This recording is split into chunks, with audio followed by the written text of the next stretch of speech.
Hey folks, it's Duplex here again with another real deal in the field, and I'm here with some former students, Viv and Adrian, at their very first project, which is a duplex here in Ryde. So firstly, congrats guys for the first one underway, so well done. Thank you.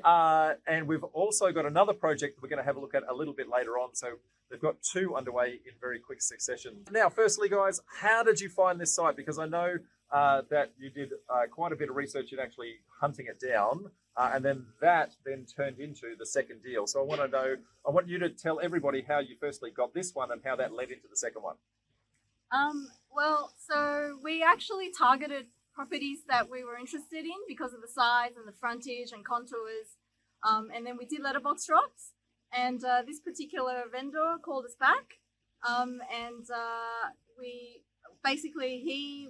They're an elderly couple, and they weren't really sure, how to negotiate. So they had a trusted property real estate agent that was their friend. So he sort of got in the picture, but we ended up negotiating with him. And that's also how led to the second deal, because we formed a good relationship with the real estate agent, and then he also brought us the second deal. So just, I guess, clarifying that, folks, whilst it was a direct engagement with the vendor originally, the vendor wasn't comfortable dealing direct, didn't know how to negotiate, got their friend as the agent involved to, I guess, try to push the price up. But you built that solid reputation, you were able to negotiate well, and then that relationship picked up deal two. So, folks, agents can be your friends. They're not just the enemy, so make sure that you actually treat them well. Repeat business is the best kind of business. That's probably lesson number one. Projected profit on this, you guys picked this up, I guess at the latter half of COVID. The market was a little bit squirrely at that point in time. What was going on in the market, and why did you see this as an opportunity? So we were basically at a time when people were fearful. We were quite confident in the market because people not sure what was happening with COVID. But we always follow the likes of yourself, Rob, who give us state of the market update. So we knew to be confident through the COVID period and that there was going to be, upward trend ahead. So we were able to negotiate a good price for this property during the height of COVID, which is the latter half of 2021. And then the market took off after that. That's right. And based on your projections as well? Well, it wasn't based on my projections, but I did actually indicate that it might be okay. Not advice, folks. Not allowed to give advice. But, my read on the market was that, look, the fundamentals were actually going to point us in the right direction. So, and that was reinforced when your next door neighbour ended up selling, and they were getting record prices in the area. So this neighbour just on this side here sold for 3.8 mil, I think. 3.5, probably about mid-threes. Mid-threes, but what that's done is it's set, that price there is going to push these prices up massively, which is a major win for you guys. Now, Adrian, I guess in designing this, what was the demographic that you had to deal with, and how did you actually cater for that in the design of the property itself? Yeah, so this market is purely like an Asian culture background. There's a few different things like French way and multi-purpose living or multicultural living. So in that design, we created a 5-bedroom duplex, and the pure reason for that was that we could create a downstairs room essentially for grandparents or people staying over, and it was to accommodate for that. Because a lot of multi-generation, 2 and 3 generations living together at the same time and that sort of thing. That's right. So the larger home is, I guess, what is needed in this particular area, and also a little bit more up-spec in the product, the design that you've actually put together, and we're going to have a look at some of that in a sec. So while it is under construction, and it is a rainy day, folks, so I guess it's just started spitting on us here. So so if you do see a little bit of water inside, it's okay. It's the rain. It's not a dodgy build or anything like that. Now, you did have some challenges in, I guess, every project. That always happens, but there was one in particular that you had with regards to getting water to the site. So what was that particular one that had happened there? Yeah, so the civil engineer that we engaged at the start approved a design for, the Sydney Water Works. They approved a minor sort of Minor approval. Minor approval. That's it. Sorry, minor approval.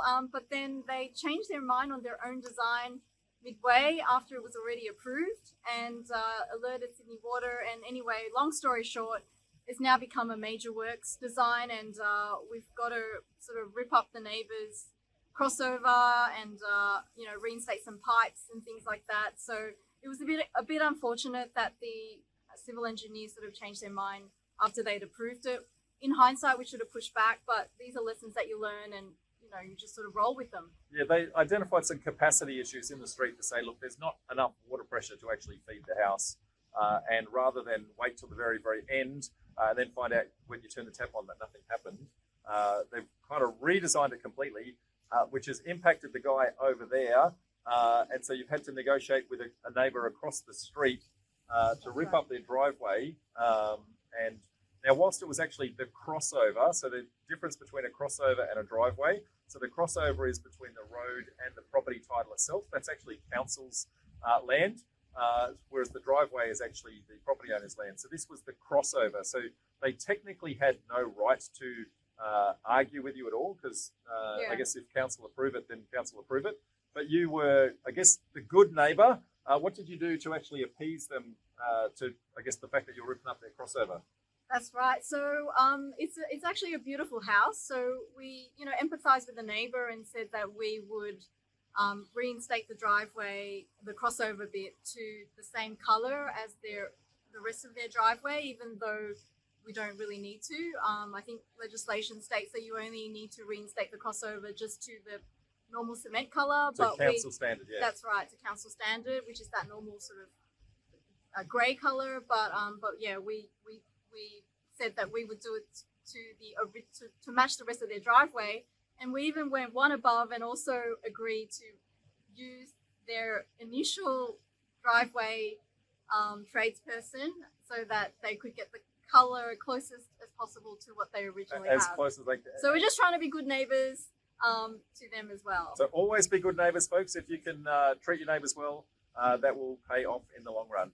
Now we're going to pop inside the property whilst it's under construction and actually have a look at some of the insides, pick up a couple of other tips and tricks for you guys. So we're going to see you in literally one sec. Bye for now. Here we are inside, folks. We're going to have a look at some of the features and benefits of this particular property, plus some challenges that you guys had along the way. What was the biggest challenge, Viv, that you had, given that today is a rainy day? I wonder what the clue is. So I think every house builder in New South Wales, or probably most of the eastern seaboard, experienced a lot of rain towards the end of last year. So I think there was nothing short of 3.5 to almost 4 months worth of rain since insane. We started this project. So that's obviously had an impact on the timeframes. But we've worked really closely with our builders, and we've got a really good relationship with them. So they, they're trying to work tirelessly for us, we're basically trying to line up trades so that we can make good progress whenever there is. Absolutely. So really good tip. Keep in good working relationship with your builders. Look, rain can't be helped, and it's going to impact different parts of the project at different stages. So clearly the roof is on now. We're not quite at lockup, so there's still a little bit of water coming inside and that sort of thing, but work is able to progress. So it's a matter of working out which trades can do what things at what particular times to keep the project moving forward as much as you can. But 4 months that's a lot of delay, which has then pushed you into a slightly different market, which has impacted a little bit on the profitability as interest rates and inflation and that sort of thing are going to go up. Now, if we just touch on what were your projected profits on the project initially? We're looking at about 700,000 profit. 700k profit, not bad for the very first deal, but the fact that this is now pushed into a new market, it's softened a little bit. How's that impacted your profitability now? It has shaved off a little bit of money, and we're probably looking at about the 500 mark. 500. So 500k, folks, on a, when something goes wrong and goes against you and you walk away with 500k profit, that's not a bad day at the office when things are going wrong, okay? So now that does have to be split up, I guess, between the partners in the project, but still great outcome. And that's all because of the fact that you've picked the right project You've made sure that the fat was in the deal in the first place so that it could actually ride the bumps along the way. So well done for that. Now, we talked about before the kind of product that you were trying to create and the market that you were actually trying to, I guess, build for. So what are some of the features and benefits that you put into this as a premium build to try and, I guess, attract that premium demographic? Yeah, so we've gone with 3 meter ceiling heights. So massive ceilings, and folks. we've also gone with a double height void for the front. So I'm going to spin around here so you can just, like you can see over there, massive void. That as you walk in, it just gives you that air of, wow, there's some substance to this place. Lots of light, just really open space, open plan living. And also we, like I mentioned before, we went with the French way design. So certain elements of the space has to be aligned to their standards, and that's a big market driver here as well. So did you actually have a Feng Shui consultant actually come in and engage with this? We had someone that was very knowledgeable in that area. We learned the sort of characteristics that sort of Asian demographic would like. So little things like this stairway doesn't lead into the entrance and things like that, and there's a whole bunch of other things that go into it that I'm not going to pretend. We've had a couple of great presentations in our community from Jane at Feng Shui Concepts to, I guess, talk about all that. So if that's your market, go and actually check out some of those. And massive stairwell over there, mate. I guess you can see that gives you that big void and big, I guess, again, that feeling of space. Yeah. And these are 5 bedroom, 3 bathrooms. That is correct. Yeah, so massive project. So lots of good features actually going for it. As we ran the project, or as I did all the work, as you guys ran the project, a couple of other little challenges you had potentially with neighbours and privacy and that sort of thing. What came up in that regard? So one of the neighbours basically sort of approached us and mentioned that our living spaces were sort of looking into a little bit of their backyard. So I mean, it was just a conversation that we had, and so we sort of put up a bit of a privacy fence to basically help shield them a little bit. So we just sort of want to be good neighbours to the people around us. So being clear, it was 100% compliant. There was no issues or challenges at all with what was legally allowed, but you've decided that you wanted to work with your neighbours, avoid any objections, and be the good neighbour, because then they're going to, I guess, not complain as the build process goes on, all those sorts of things. So you've done the right thing. Did it actually cost you anything to change that privacy screen and where it was or anything like that? Negligible. So it's one of those things where you can do tiny little things, make your neighbour feel appeased, make them feel like they're heard, and that makes the rest of your project go smooth. So folks, really good wrap up of this particular deal. As I said, we're going to go and have a look at another deal that you guys are running at the same time in a couple of secs, but I can't wait to see the full story of this at an upcoming Real Deal at one of our upcoming meetups in the not too distant future. So again, project number 1, well done. And folks, we will see you on the next Real Deal in the Field. Till then, bye for now. Bye-bye.